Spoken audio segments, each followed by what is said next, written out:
À, Bắt đầu quay này. chìa khóa để trong xe, bắt đầu nổ máy.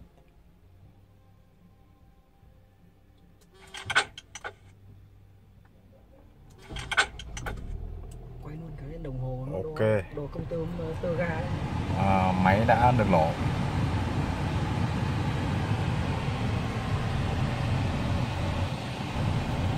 Bây giờ tắt máy.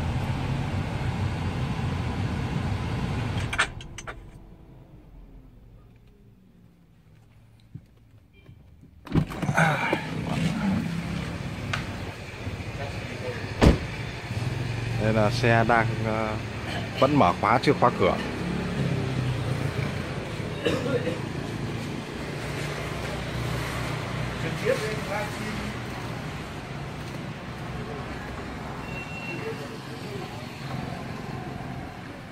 Bây giờ đấy, Bluetooth chuyển sang màu đỏ thì là xe đã khóa.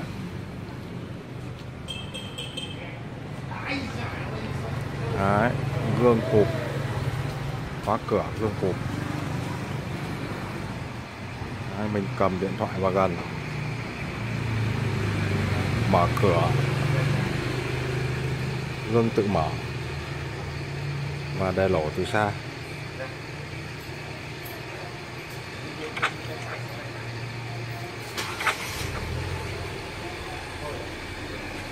Đi vào chi.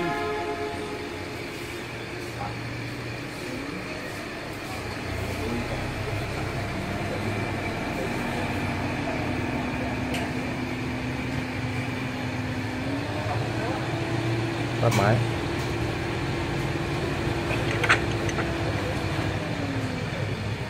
Khóa cửa.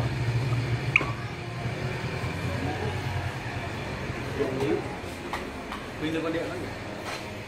Đấy, lại để lổ từ xa. Đánh thử xem. Đã hết à? Đã hết à? Tự nhiên hỏng rồi. Hỏng tay con mẹ nó đi. Chưa tiền. Cửa vẫn đang khóa.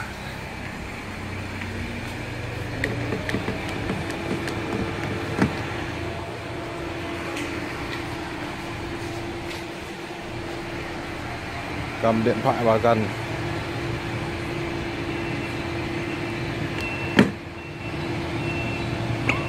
Bấm mở khóa.